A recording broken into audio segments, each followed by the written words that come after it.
Teníamos ganas de conversar con Jaime Durán Barba. Creo que no necesita mucha presentación acá en la Argentina. Estamos con nuestra travesura de radio llamada La Pizarra en AM750 en la Argentina. También estamos en Ecuador en Radio Pichincho Universal. También estamos al aire en Bolivia en Red Patria Nueva y también estamos en España en La Última Hora. Bueno, bienvenido Jaime y gracias por aceptar esta invitación para conversar. ¿Cómo estás?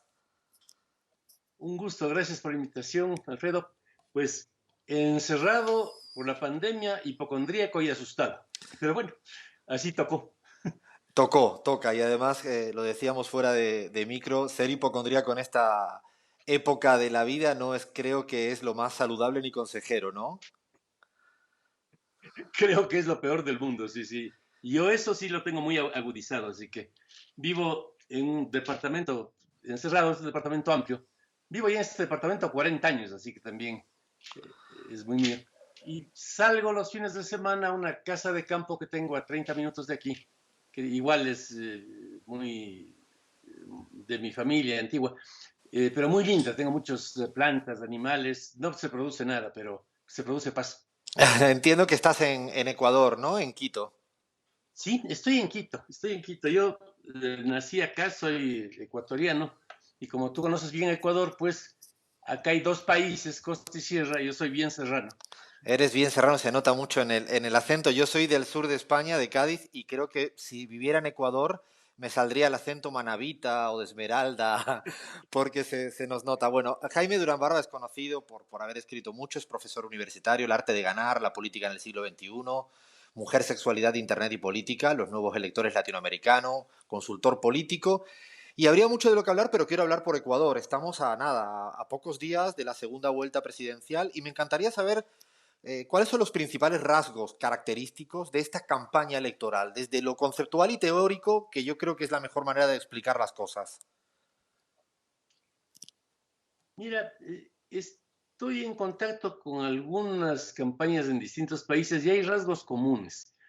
Mi impresión es la de que se aceleró con la pandemia la tercera revolución industrial. Hay un cambio profundo en la sociedad y lo que más me interesa a mí, en la mente de la gente.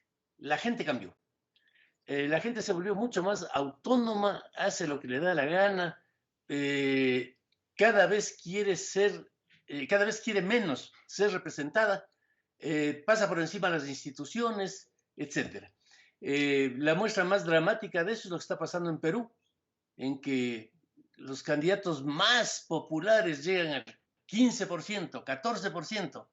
Los otros están, hay cuatro empatados en 7% prácticamente, margen de error menos más. Pero uno dice, de pronto en Perú podrían pasar a la segunda vuelta dos candidatos que tengan sumados entre sí el 20%. Eso es una hecatombe. Es una hecatombe. La Estaría, democracia Jaime, representa. estaría muy en relación con la votación que hubo justamente en las últimas legislativas en Perú, donde la fragmentación de los partidos fue absolutamente anómala, ¿no? Y histórica, sin parangón. Absoluta. Absoluta. Además, en la elección peruana, como en la primera vuelta ecuatoriana, asoman algunos tipos que en mi criterio son lunáticos. Podría pasar a la segunda vuelta un candidato cristiano que tiene una cantidad de pastores y sacerdotes, de candidatos, que dice que se flagela todos los días para conservar su celibato desde hace 30 años porque está enamorado de la Virgen María. Digo, cada uno puede creer lo que quiera, pero un tipo que cree esas cosas, en mi criterio es difícil que pueda ser presidente de un país normal.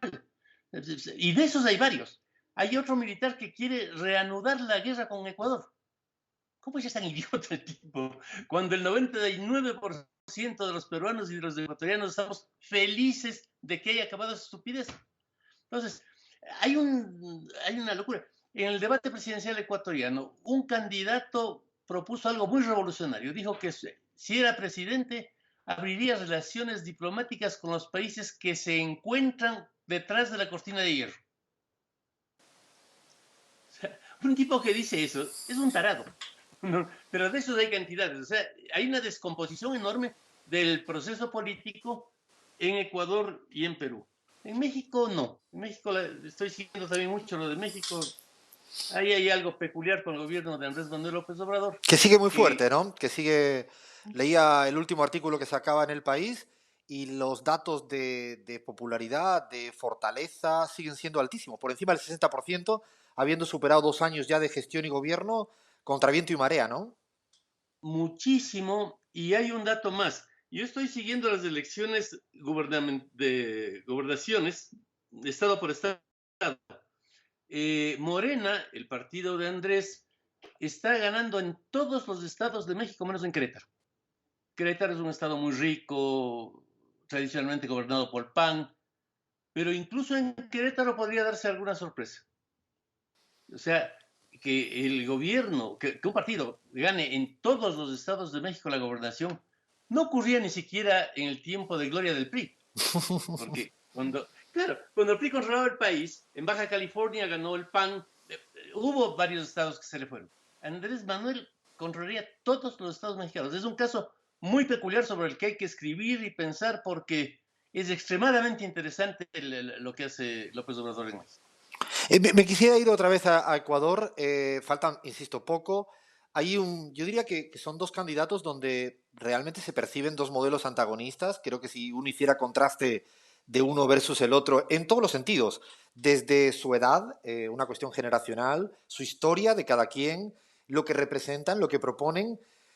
¿Cómo crees que hoy en día la ciudadanía ecuatoriana hacia adelante podría dirimir? ¿Cuáles son como las variables explicativas, bueno, de la intención de voto, eso, a pocos días de una elección? ¿Qué pesa más a la hora de votar en el Ecuador hacia adelante? Hay distintas variables que están jugando. La una, el gobierno nacional. El gobierno de Lenín Moreno, que fue originalmente elegido por el partido de Rafael Correa, es el gobierno más impopular de la historia del Ecuador. Yo tengo registros desde hace 40 años y nunca hubo un presidente con 9% de aceptación. O sea, es una locura. Su partido sacó el 1.4% de votos y después además le expulsaron del partido. O sea, es una hecatombe. Y esa mala sensación frente al gobierno de Moreno, que además se dedicó a perseguir de manera absurda a Rafael Correa, hace que la gente compare y diga, bueno, Correa era mejor que este inepto. Ujú. Y ayuda al candidato de Correa y a Correa en principio, porque, como te digo, es un caso excepcional. Nunca hubo un gobierno con tanto rechazo en la historia ecuatoriana, ni tampoco uno que se dedique tanto solo a perseguir a un político. ¿Y Eso cómo fue crees absurdo. que eso que estás planteando, Jaime, le afecta al candidato Guillermo Lasso cuando buena parte de la votación en estos 4 años, y he podido registrar cómo participaron en la Asamblea, ha sido más de un 80% votando conjuntamente? ¿Cómo arrastra a Lasso el efecto Lenin o lo logra amortiguar de alguna otra manera en campaña? Mira, lo que pasa en Ecuador es semejante a lo de varios países. Nadie sabe qué pasa en el Congreso. Nadie. Los congresos son unas burbujas en que hay unos energúmenos que se gritan entre ellos. Y a mí me ha pasado varias veces en Ecuador, en México, en Argentina. Hablo después de una sesión del Congreso con un diputado y me dice, ¿viste cómo le fundí para siempre a fulano? ¿Y quién se enteró de que le fundiste? O sea, son unas burbujas esquizofrénicas los congresos, siendo además muy desprestigiados. Creo que en Perú nada hay más desprestigiado que el Congreso peruano. Sí, Es pasa imposible. generalizadamente en toda América Latina. Sí, en toda América Latina, pero te diría que en Perú de manera mucho más aguda todavía. Yo creo que en Perú, si tú pones en tu currículum como candidato que eres diputado, la regaste. Es muy mal. Y si pones en Ecuador que has sido banquero, ¿la fregaste o no? Sí, sí. El caso de Lazo es que ya se sabe eso de hace muchos años, lo ha afrontado de alguna manera y es un dato que ya está. Los ataques tienen eficiencia cuando son nuevos, cuando son algo nuevo. Y bueno, he estado trabajando mucho por mi curso en la Washington, que me apasiona, con los últimos textos de varios autores de Gladwell, que tiene este texto tan interesante de no se puede cliquear la revolución, como él dice. Él está muy en contra de la política del cliqueo, de la computación, de las redes. con Shirkis, que en cambio defiende lo otro, ¿no?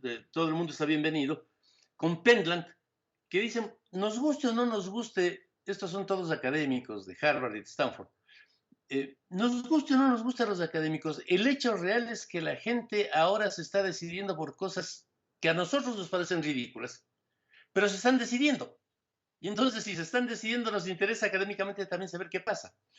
Pentland hizo un estudio detenido de lo ocurrido en Tulsa con los chicos que boicotearon el lanzamiento de la candidatura de Trump. Hasta ese momento TikTok no era conocida. No era conocida. Ahí salta la TikTok.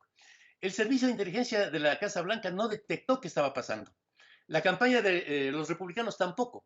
De pronto hubo 1.600.000 adolescentes que hicieron reservaciones falsas de sillas para el sitio en que iba a lanzar Trump su candidatura, que tenía 36.000 sillas en total. Estos muchachos reservaron 1.600.000. Trump enloqueció de la alegría, dijo que esto era un triunfo, etcétera, y puso un enorme proscenio fuera del banco. Este banco estaba por una plaza, para dirigirse al 1.000.000 de personas que no entraría al local. Y el día del día, como Trump además, para que entren los que llegaban, hizo que los republicanos no reservaran tantas sillas, solo estuvo ocupada por 16.000 personas del banco. Entonces, la pregunta es, bueno, este es un hecho político. Gladwell dice, sí, pues son los idiotas que no tienen ningún proyecto. Sí, así parece. Pentland hace un estudio. Bueno, ¿quiénes son estos tipos? ¿Son prodemócratas? No. ¿Les gusta Biden? Tampoco. ¿Les caía mal este viejo energúmeno que estaba en la Casa Blanca? Agarraron una canción, un baile, que, ni muy contemporáneo, la lambada. Bailaban esta lambada, consiguiendo 2 entradas, y ya le jodimos al viejo, ya, listo, la lambada. Eran chicos que estaban jugando y produjeron al presidente de Estados Unidos, ni más ni menos, le produjeron un golpe descomunal. Entonces ahí Pentland dice, bueno, hay que investigar qué pasa con estos tipos, algo raro está pasando. La política del cliqueo que Gladwell rechaza es un hecho desagradable, pero es un hecho. Veamos por qué hacen esto. Y sobre todo Pentland lo que hace es estudiar cómo ocurren estas cosas. Y da una fuerza importantísima a la red de contactos que tiene cada persona. Dice, esto se hizo así. Un pibe tiene 100 contactos. Manda los 100 contactos de esto y a cada contacto le pide que mande a los suyos. Y así movilizaron más de 1.000.000 de adolescentes en 3 semanas. ¿Y crees, Jaime, que esto es trasladable? Incluso desde una discusión conceptual te diría a veces las epístemes, como tú bien sabes, no siempre son coincidentes y a veces no son fácilmente trasladables. No sé, pienso en Bolivia, donde no creo que exista una cultura predominante del cliqueo, justamente podría justificar en parte que Lucho Arce ganara en primera vuelta pues con un 55%. Pensando en el Ecuador, ¿es extrapolable esa discusión conceptual hacia un país como el Ecuador? Yo creo que es mundial. El tema del Internet es mucho más difundido de lo que creemos los académicos. Hubo una experiencia en el gobierno del presidente Macri en que fue a visitar a un grupo indígena que no hablaba bien castellano en las provincias Collas. No hablaba tampoco quichua, era otro idioma chiquito. Les visitó, fue muy agradable. Y a la salida, una anciana le dijo, presidente, foto. No sabía más castellano. Y él le dijo, bueno. Y la señora tenía un teléfono para tomarse la foto. Y el Macri le dijo, ¿y para qué quiere la foto? ¿Qué? Facebook, le dijo. Entonces, Macri le dijo, pero ¿y cómo el Facebook si aquí no hay internet? La señora esta explicó que iba a un pueblito, a un cibercafé, y ahí tenía su Facebook. Dice, ¿cómo decodifica ella el internet? Es otra cosa, no decodifica como vos y yo, pero está presente esta cosa. Es algo impresionante. Yo he tenido mucha vinculación con culturas indígenas porque me encanta, me encanta. Yo comprendo aceptablemente el quichua, conozco algo del náhuatl, y las culturas estas tenían una reverencia por el Consejo de Ancianos descomunal. Finalmente había disputas que resuelven los ancianos. Dirimen arriba, claro. Eso se acabó. Ahora los pibes indígenas que tienen su teléfono en el que entran al Google y ven cómo se producen las lluvias, ya no creen en la danza de la lluvia y dicen viejos pendejos. Se desmoronó la estructura de la autoridad de gran parte de las organizaciones indígenas. Y hablando, déjame preguntarte justamente por el movimiento indígena ecuatoriano a colación de lo que planteas. Dos preguntas me surgen. Yaku representa eso, por un lado, porque tiene algo, le he seguido bastante, he estudiado bastante su performance, su relación con el ONGismo internacional, desde que tenga una compañera franco-brasilera, ¿no? Con una puesta en escena, y lo digo sin juzgar, ¿eh? Lo digo casi radiografiándolo. Por un lado, representa eso Yaku, y por otro lado, ¿crees que podría llegar hasta el caso de que el movimiento indígena en esta segunda vuelta pudiera votar a Guillermo Lasso? Porque también se parecieran la noche y el día, casi dicho desde una visión hasta de cosmovisión. Mira, ahí hay un tema importante que es el tema histórico. Ecuador no estuvo poblado por incas. El Tahuantinsuyo fue expulsando hacia el norte a otras culturas que se asentaron en este país, que es un país raro, en el que hay muchos valles, es como una escalerita, la cordillera de los Andes. Entonces se asentaron muchas culturas que no hablaban quichua tampoco. De hecho, Yacu es cañari, de uno de estos pueblos que hablaba cañari. Fue el pueblo que más exterminó incas. Ellos fueron la policía de los españoles para destruir las momias de los incas en el Cusco. Otro pueblo. En el norte estaban los que ahora les llaman otavalos. Una integrante de esta cultura fue la madre de Atahualpa. Vean, otra cultura, es una cultura comerciante impresionante, de un dinamismo económico impresionante. Tú sabes que hay casa del otavalo en 60 países del mundo, embajadas Ajá. propias. No sabía ese dato. Es impresionante. Entonces, los indígenas ecuatorianos son históricamente muy diversos, y también han disputado tierras desde antes de que lleguen los españoles. Pero eso, Jaime, perdóname, pero yo conozco más la boliviana. Hay 36 nacionalidades originarias según la última constitución en el Estado plurinacional. Hay desde guaraníes hasta también, hay de todo. De hecho, claro, y al final hay como un cierto núcleo común, como justamente los teóricos desde cualquier Luis Tapia en Bolivia llama a este punto de ancla. ¿En el Ecuador no ocurre algo así? Primera, o sea, digo, ¿no crees que a pesar de la heterogeneidad hay algo, por ejemplo, por la lucha histórica, que en el Ecuador también hay una heterogeneidad, pero quizás tenga una raíz histórica, incluso contemporánea, también podríamos decir, que haya rechazado, por ejemplo, todo lo que venga del Fondo Monetario Internacional? No puede haber heterogeneidad, pero hay unos ciertos principios donde la soberanía, donde en la no invasión, ya sean españoles o estadounidenses. ¿No crees que eso podría uno explicar la relación, digo, difícil, controversial que pudiera tener con Guillermo Lasso como candidato, por ponerle un poco de prisma electoral? Mira, Bolivia tiene otra estructura. En Bolivia nació el catarismo, esta teoría política indígena que, pues, tú conoces, invoca la historia indígena como algo superior, etcétera, que fue muy poderosa en Bolivia y también en Perú. El padre de Ollanta Humala era un catarista, autor de libros de cataristas. En Ecuador no se produjo esto porque los indígenas ecuatorianos eran enemigos de los incas, no eran solidarios, eran enemigos y eran dispersos. Por otro lado, en Ecuador son muy pocos. Si tú ves el censo, en Ecuador hay 7.1% de indígenas, 7. Y afroecuatorianos hay 7.2. O sea, no es un grupo muy grande. Es un grupo pequeño, muy dividido, hay un sector ahí bastante ideologizado que ha tomado las ideas de Sendero Luminoso, de Mariátegui,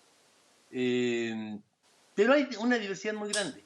Yacu representó algo muy raro. A mí me cae muy bien, ha estado en mi casa, me cae soberbio Manuela.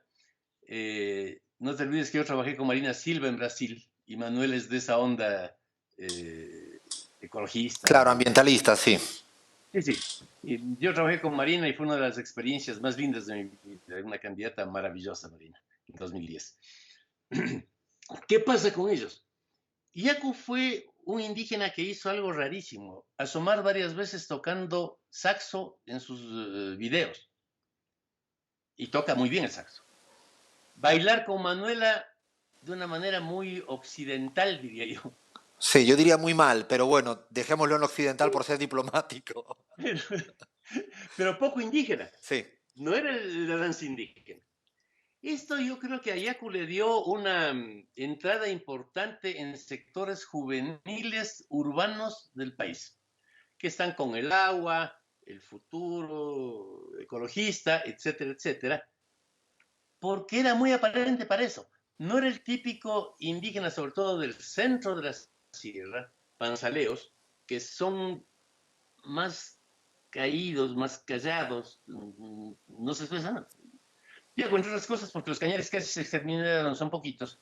Es un cañari feliz, es un cañari del siglo XXI.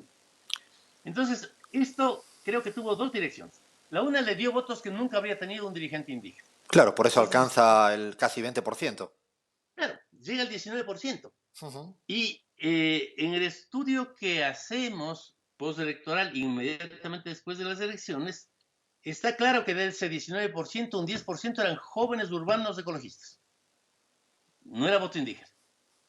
Entonces, ahí hay esa diferencia. Lo otro, desgraciadamente, Rafael Correa tuvo unos choques con el movimiento indígena descomunales. Descomunales. Metió presos a varios, hay la famosa represión esa en el oriente que fue terrible. Entonces, no es que al correísmo los indígenas le ven como algo afín. No, no es así. A Lazo tampoco. ¿Y Andrés Tampoco es algo Arauz? afín. Ahí vamos al tema de fondo en la elección ecuatoriana. La pregunta es, ¿existe o no Andrés? Yo creo que hizo una buena campaña Andrés. Hizo una campaña que, aunque parezca absurdo en un diálogo entre dos académicos, hay algo muy superficial que funciona, que es ser distinto. Ujú. Ahora, si vos eres un político igualito a los que vivían hace 30 años, no tienes ningún futuro. Si tienes algo de distinto en tu ropa, en tus ademanes, en tu body language, bueno, entras. Yo creo que Andrés hizo una bonita campaña en algunos aspectos de ese tipo. Evidentemente su juventud le favorecía mucho frente a las que además hizo una campaña desastrosa en la primera vuelta. Una campaña que le envejecía todo el tiempo. Una campaña de ideas económicas, eso que la gente detesta. La gente eso no. Entonces a Arauz le fue bien. Si tomamos no los votos válidos, sino los votos reales, es decir, sobre el 100% de los votantes, no solo los válidos, ¿qué es lo que saca? Termina sacando Arauz 23%, Y Lazo un 14%. Lazo 14%, sí, 23-14%. Sumados los dos, 23 más 14 es 37. Y al 37% de los ecuatorianos les importa centralmente el tema de Correa. Ujú. A los demás no. Es un tema Sí. interesante. Porque Lazo era el anti-Correa. Arauz era Correa. ¿Qué era Herbas? Un tipo pintoresco que se con su patineta, una campaña muy original y graciosa. Cero contenidos, cero propuestas, cero todo. Ujú. Yaku fue esta mezcla de voto indígena más lo que se llamaría siglo XXI. Yo soy muy afín con ese tipo de ideas Ujú. de ecología y yo me muevo por eso. Y por eso me cayó muy bien Yaku y Manuela más todavía. Manuel es divino. Y el resto tiene sensaciones mezcladas. Por un lado, le fastidió la persecución torpe que hizo Moreno en contra de Correa. No, Un poco la frase que sale en los ojos es que se dejen de pelear estos pendejos y ayuden a resolver los problemas. Y eso cayó muy mal. Y el hecho es que a Moreno le fue espantosamente mal. Pero al mismo tiempo tenían un recuerdo complejo de Correa.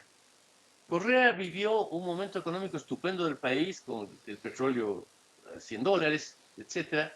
Hizo una obra importantísima, sobre todo visible, y eso en consultoría política central. Algo que se ven son las carreteras. Ujú. Yo tengo esta propiedad cerca de Quito. Cuando yo era pequeñito, una propiedad que tiene mi familia hace 200 años. Hacíamos 3 horas para llegar. Ahora hago 30 minutos. Con una pista además divina, no hay problema. ¿No? Sí, las Es rutas eso en todo el en país. Ecuador es parte del correísmo, sí, eso es indudable. Sí. Incluso en la Amazonía Ujú, hizo rutas muy buenas. En la provincia de Manabí, que ujú. siempre le ofrecieron algo y nunca hicieron un camino, siempre esa provincia donde estás. Eso hizo Correa y eso fue positivo, queda en el recuerdo de la gente. Sí, esto no había antes de Correa. Bueno, pero el elemento que fastidió a la gente de Correa fue su temperamento, su violencia, sus amenazas. Eh, eso es, ese es el elemento más fuerte negativo de Correa. En el Y año a la vez, 2004, perdóname, Jaime, y a la vez podría ser el más positivo, ¿no? Por su autenticidad, su carácter, que siempre es bienvenido hoy en día en la política latinoamericana. Yo sí soy, creo que las fortalezas de los candidatos suman. El caso Argentina, Cristina Fernández de Kirchner sigue siendo la principal electora, o por lo menos de las principales, si no quieres asumir que es la principal. Podríamos ir a Brasil con el controversial Bolsonaro, si lo quieres ver desde una óptica más conservadora, de la derecha, el propio Evo Morales, no digo a lo mejor en este momento, yo digo un poco para poner lo que implica el correísmo con su totalidad, ¿no? yo te diría que lo de Rafael fue muy personal. Ajá. No fue tan... Cristina, bueno, defiende la clase obrera, izquierda, etcétera, y dice barbaridades. Evo fue una expresión de una política étnica importante. Es otro fenómeno. Rafael hizo cosas locas, parar la caravana presidencial para bajarse y caerle a trompadas a un pibe que estaba en la vereda haciendo una mala seña con la mano. Llevar a los estudiantes que tomaron una manifestación a que se hinquen en el palacio a pedirle perdón. Insultó a todo el mundo. Rafael tenía una cosa que se llamaba la sabatina. Todos los sábados a la tarde hablaba de las seguidas. Y como no había mucho de qué hablar, insultaba de manera brutal a todo el mundo. Entonces, terminaron insultados los indios, los maestros, los obreros, los oligarcas, los banqueros, los políticos, los universitarios, todos. Era una bronca muy personal y eso quedó como huella muy fuerte. Rafael tiene un 23% ponle entre 20 y 25% de apoyo y tiene un nunca votaría de 65 definitivo. Sí, ¿Ya? en eso podríamos quizás discutir. Yo creo que la imagen de Rafael es mayor, otra cosa es la intención de voto directa. Y para mí, la imagen o la intención de voto, después de tanto tiempo, un 25 un 30 después de 15 años, es mayor, no matemáticamente, pero sí política y electoralmente, que una persona como Yaku, que recién empieza, dicho de una manera un poco Sí. frívola, ¿no? Eso, digo, la matemática, como bien conoces en política, no es un 30 de Rafael versus un 50 de Ayacu en un momento, porque, claro, el nivel también de demonización ha sido elevado, ¿no? Y que también tiene un efecto trade-off. Sí. Hay otro elemento importante. Yo me fui del país hace unos 20 años más o menos. Me harté de las costas. Me fui primero a México, después estuve en Argentina y solamente hubo una campaña a la que vine. Un chico al que conocimos en México se lanzó al alcalde de Quito. Yo no le había seguido mucho la pista tampoco. Era mi socio Santiago Nietos y su amigo y vine a ayudar. Mauricio Rodas, Sí. candidato a alcalde de Quito. Sí, que le gana a Augusto Y un caso Barrera, bien ¿no? interesante. Augusto fue un buen alcalde, uno. además de ser buen alcalde, y no siempre se sigue, tenía buena imagen. En ese momento Correa tenía en Quito 75% de positivas. Estaba muy bien. Y bueno, Augusto quería ser reelegido. Augusto es un tipo preparado, solvente. Creo que digámoslo así, merecía la reelección. La campaña de Rodas fue una campaña en la que en la primera encuesta empezó 16 a 64. Rodas 16, Augusto Centro. Fue una campaña totalmente de esto que hablábamos hace un rato, el TikTok, el chiste, frescura total. Bueno, avanzó la campaña, hubo un momento curioso en que el debate ayudó mucho, ayudó mucho a instalar esto que se llama Penla, el meme drop, un elemento publicitario que cobra vida propia y juega solo después. En el debate lo que hizo Rodas fue perseguirle con un chocolate a Barrera. Sí. Barrera llegó, obviamente Barrera sabía mucho más sobre la ciudad, era un buen alcalde y un hombre estudioso, no es un improvisado. Sabía todo sobre la ciudad. Si discutían sobre la ciudad le hacía pelota. Y el otro le empezó a jugar, estás muy aburrido, Augusto. Comete este chocolate para que te mejore el ánimo. Y le dijo eso todo el debate. Augusto no es una persona con mucho sentido del humor, se enojó mucho, se descontroló y la ciudad lloró de la risa de este pibe que le había fastidiado al hombre que parecía mayor. Yo en la tarde de ese debate fui a un hospital porque mi salud es medio quebrantada y mi hipocondría la grava. Y había unas 8 personas ahí que no conocía. Yo tengo un nivel de conocimiento. Señor Durán, ¿usted le conoce a este Rodas? No, les digo, ¿por qué? Parece que es un chico maravilloso, pero recibió al alcalde con un chocolate, qué cosa tan maravillosa. Eso parecía que movía la cosa. Si él hubiese tenido una buena exposición sobre cómo solucionar el problema del tránsito, nadie entiende qué es el tránsito y fue una buena exposición. Aquí tengo La una... verdad es que... perdóname, Jaime, en este punto me, me evoca una duda, una pregunta. A veces uno, y en el caso tuyo como consultor político, no te preguntas si después de sugerir lo del chocolate, no digo que haya sido tú o si lo fuiste o quien fuere, da igual, la persona que fuere.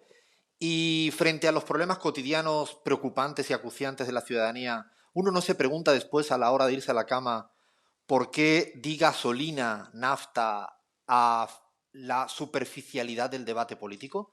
Te lo digo así como, ¿has tenido este tipo de duda después de acompañar a Macri en alguna sugerencia? ¿Te entra este tipo de duda o crees que no es responsabilidad tuya para ponerlo todo encima de la mesa? Ni de Macri ni de Rodas tampoco. La gente está viviendo así. O sea, No hay si la gente habla, duda, no hay duda, Jaime, que mucha gente no te entiende. claro, pero no hay duda que, eso es cierto, pero no hay duda que el político o la persona que tiene una mayor portavocía, es como si habla Messi, yo que soy muy futbolero, tiene una responsabilidad mayor que si habla pues mi mamá, que seguramente la va a escuchar menos gente. En ese punto, ¿te lo has preguntado alguna vez o no te genera la más mínima fricción interna? Absolutamente. El candidato, yo creo que debe ser una persona preparada. Sí, yo he trabajado siempre con gente en cuya capacidad confío. Pero su misión es ganar las elecciones. En eso yo fui alumno de los viejos fundadores de la consultoría y Tony Schwartz tiene este libro maravilloso, El acorde comprensivo, en que dice, cuidado, intente educar en una campaña. Y La después de la campaña no es para campaña, educar. y después de la campaña, Después usted como gobierno debe ser responsable. Pero es otro lío. En la campaña usted tiene que ganar las elecciones. El símil que ponía Tony es que si tú subes al escenario para interpretar en un piano una magnífica pieza de Beethoven, llegas y dices, uy, está desafinado esto. Espere público un rato, voy a traer un destornillador, voy a afinar el piano. Te sacan a patadas. Lo que Schwartz dice es, usted es candidato, está ante un piano, que tiene teclas negras, elementos negativos, teclas blancas, elementos positivos, y está desafinado. Su deber es tocar, y por eso el libro se llama así, el acorde comprensivo, un acorde que provoque que esa gente le aplaude. Si está medio desafinado o no, ya verá después qué hace, pero usted está en ese momento frente al piano. Entonces, yo creo que es así. Hay que comunicarse con la gente haciendo la campaña desde los ojos de la gente. Claro, en eso sí coincido totalmente y además No nos concuerdo. enrolamos. Lo que sí te preguntaría, por ejemplo, por ir acabando, pues estamos ya casi fuera de tiempo, el, Sí. hay candidatos que cuando llegan a ser presidente, y estoy pensando realmente en Mauricio Macri, no lo puedo disimular, siguen creyendo que son candidatos, no gestores ni presidentes, y eso es una de las grandes fracasos de gestión que hoy en día creo que tienen algunos presidentes. Me parece que el caso de Macri, después de 4 años, en materia económica y tantas otras variables, pero podríamos poner otros casos, y como un poco una suerte de, dicho en ecuatoriano boliviano, chuchaqui, chaki, resaca de lo que disfrutan o el hábito construido en una campaña y que quizás no se pasan, no le ponen el freno a la hora de llegar a gestionar, que como tú bien sabes es otra cosa, es otra historia. Puede pasar con algunos, no creo que fue el caso de Macri.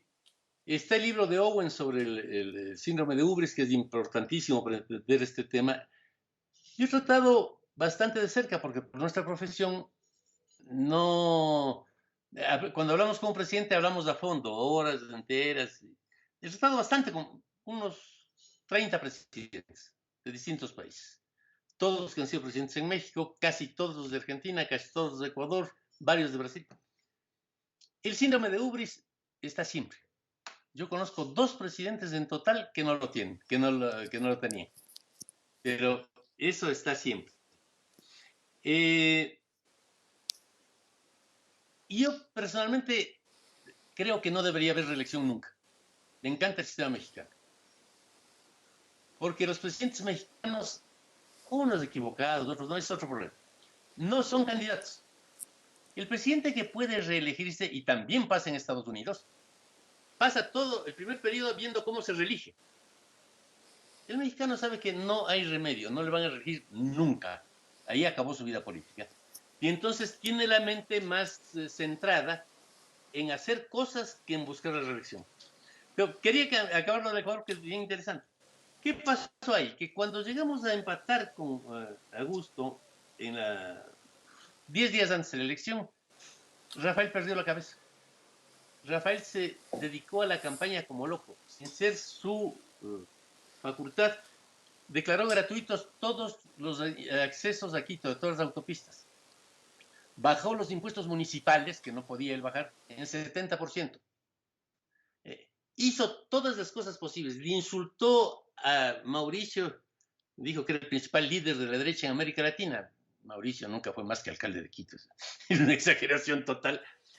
Pero atacó de manera tan violenta que él es el que nos dio 15 puntos en la elección.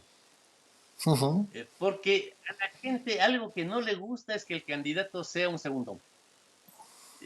En principio quieren elegir un presidente. Yo creo que Arce en Bolivia, más allá de que estaba auspiciado por Evo, era él un candidato bueno.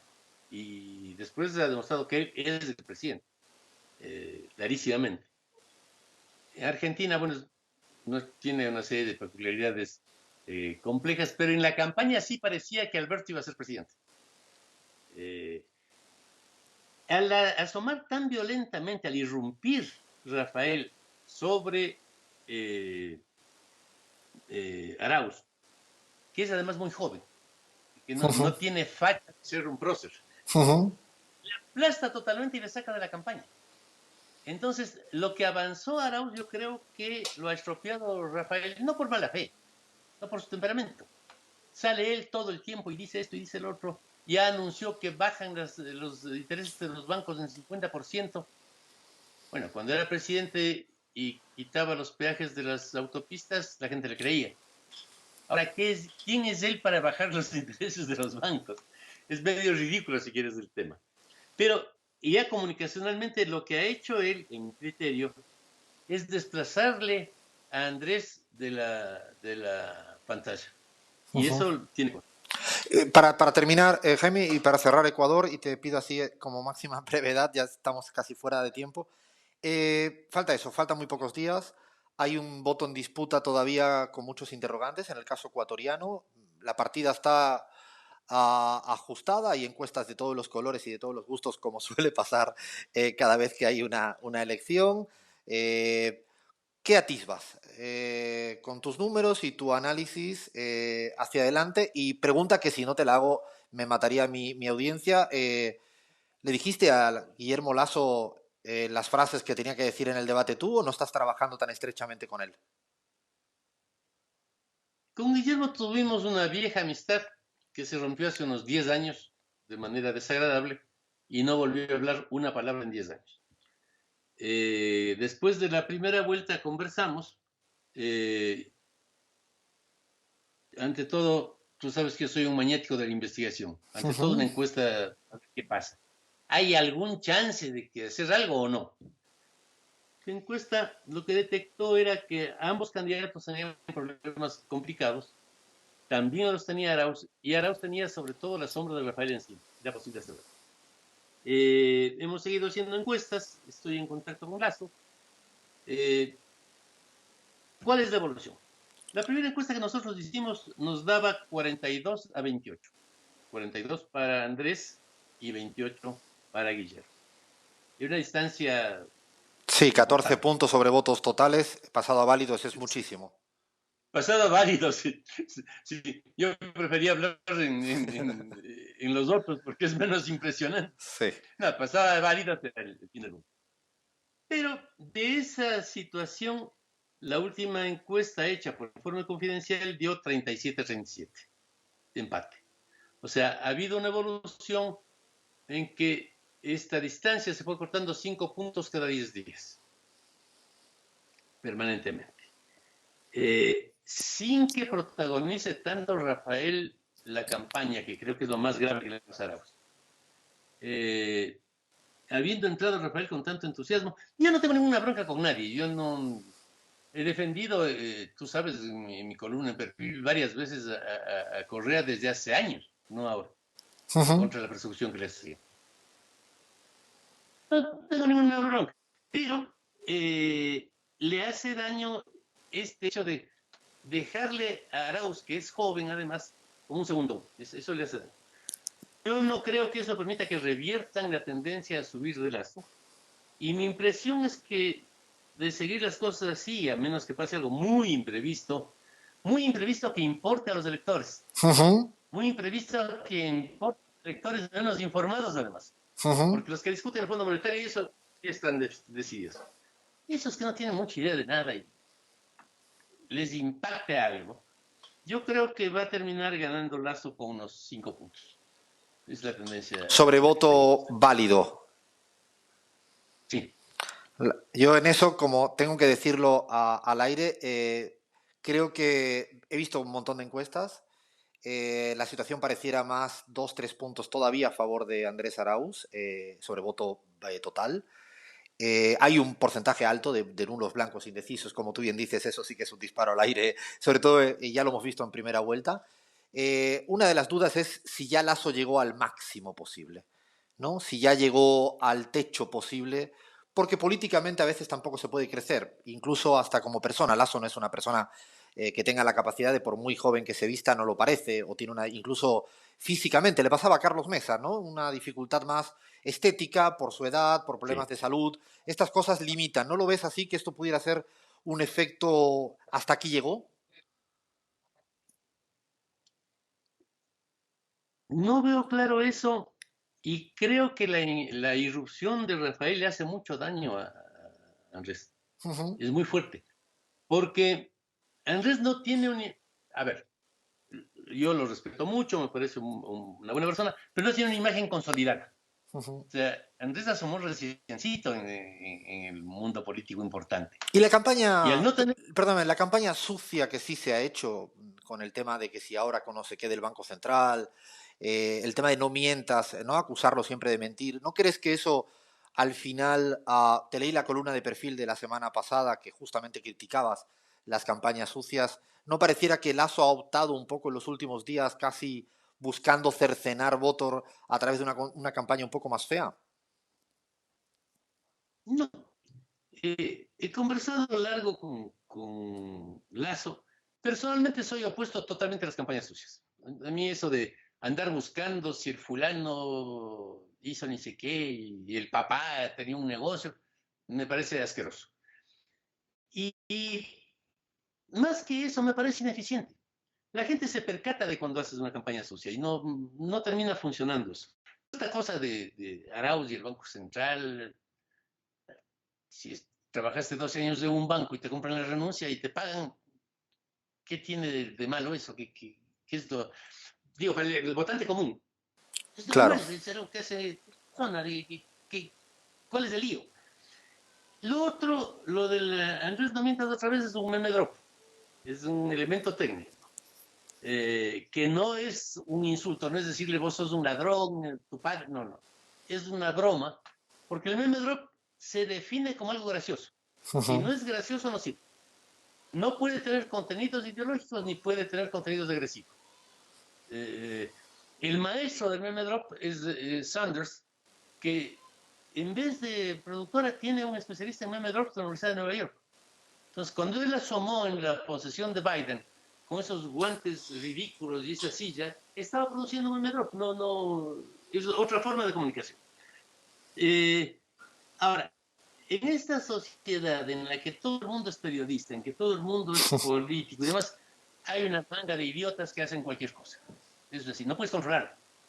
O sea, para mí, esa acusación que le hicieron a Arauz de que estaba financiado por ELN y que Por el ejemplo, comunismo de Colombia es una idiotez total. ¿A quién se le ocurre que el ELN tiene en este momento el dinero y la fuerza para además prestarle $50,000 a Arauz? Lo cual, ¿a quién se le ocurre que el ELN sea un banco que presta y $50,000 no es plata en una campaña? sí. O sea, todo era una estupidez.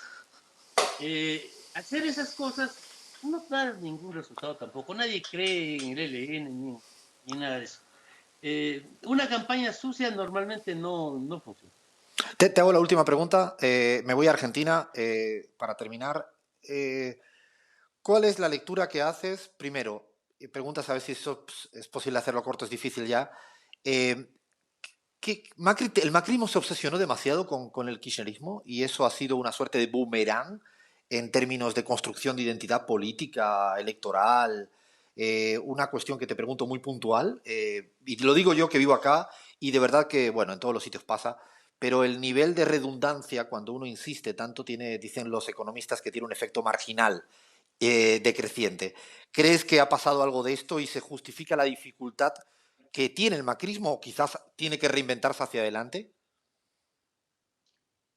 Es una dificultad de la Argentina, porque tampoco el kirchnerismo se ha reformulado. Es el mismo kirchnerismo de toda la vida. Yo creo que si no no repiensa su situación y su proyecto, uno de los dos grupos va a asomar un tercer grupo que les barra. No, el tiempo ya pasó. O sea, yo siempre fui andariego y anduve de un lado a otro. Fui muchas veces a Perú, estuve en manifestaciones del APRA. En ese tiempo tenía sentido APRA, no APRA. Después Fujimori, no Fujimori. Para un pibe de 20 años, ¿qué es Fujimori? Un tipo que peleaba con San Martín, No, probablemente. no, y de hecho nosotros No tiene medimos, ningún... en la encuesta CELAC medimos todavía el clivaje fujimorismo y antifujimorismo, no existe, desapareció, no, No existe. prácticamente no está, no está en la sociedad peruana, ni mucho menos. Yo uso siempre como referencia a mi nieto, que es un chico muy leído, muy inquieto. Revisando carteles, que yo tengo muchos pósters de mi alocada juventud, estaba viendo un póster de Javier Heró, este chico maravilloso, un poeta peruano que murió en la guerrilla, le mataron los militares, tenía 18 años. Hizo un poema que decía, sucede simplemente que no tengo miedo de morir entre árboles y pájaros. Yo tenía este póster. Mi nieto me dice, ¿y eso qué es? Es un guerrillero, un chico que era una maravilla, un poeta, y escribió este poema. ¿Qué le pasó? Le mataron. ¿Qué era un guerrillero, abuelito? No existe la Bueno, la categoría gente ya está. en el siglo XXI. Quería luchar por la justicia. ¿Y para qué se iban a la montaña? Mm, bueno, porque así eran las costumbres, digo, no me jodas más. Oye, y esto significa que él se fue a un sitio en que había muchos pajaritos, ¿sí?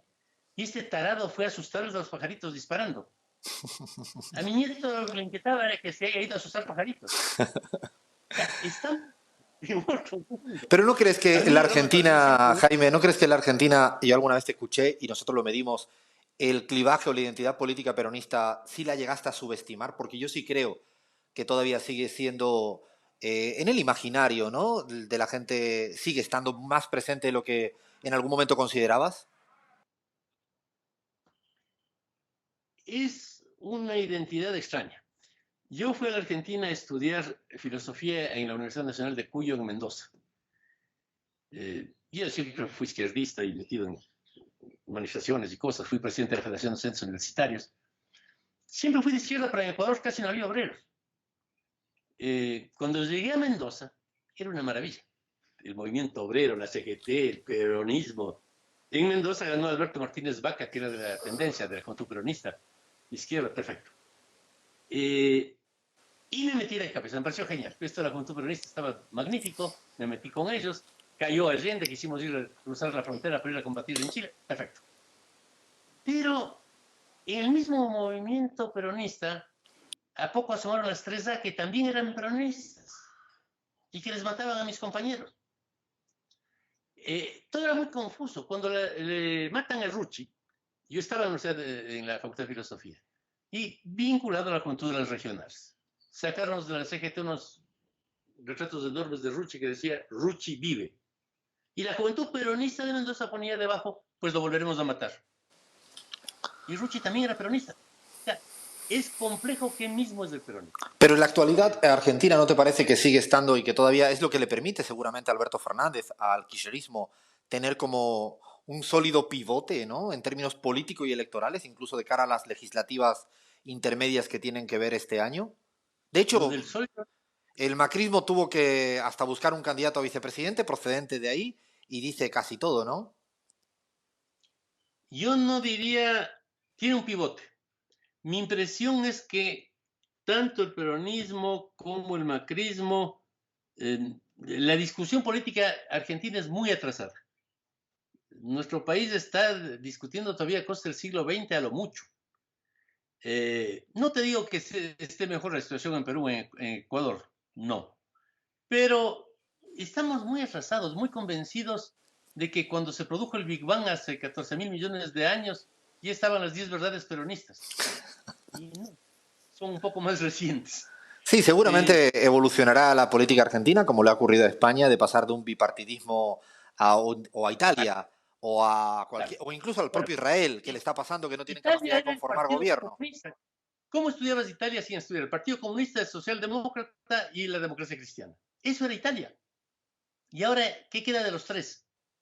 Nada. Nada. En Francia, el Partido Comunista, que tenía además intelectuales maravillosos, André Gors, Garodí, etc. Era un partidazo, no era una cosa cualquiera. Desapareció.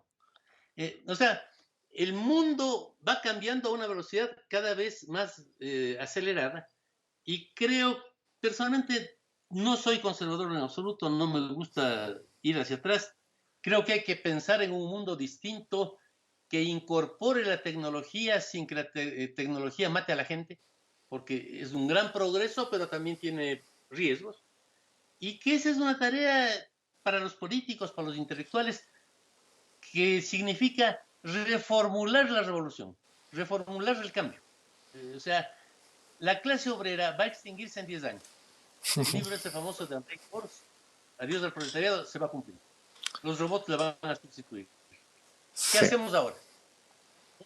Hay que hacer algo porque esa tecnología que tiene tantas cosas buenas, tiene también peligros enormes. Ahora sí, Jaime, para terminar te pido una palabra, porque siempre terminamos así, con alguna salida rápida de una palabra te digo y me dices una palabra por cada nombre que te diga. El Papa Francisco, Peronista, Mauricio Macri, expresidente, Andrés Arauz, un buen proyecto, Bolsonaro, una vergüenza. Alberto Fernández, Ojalá sea presidente. Guillermo Lasso,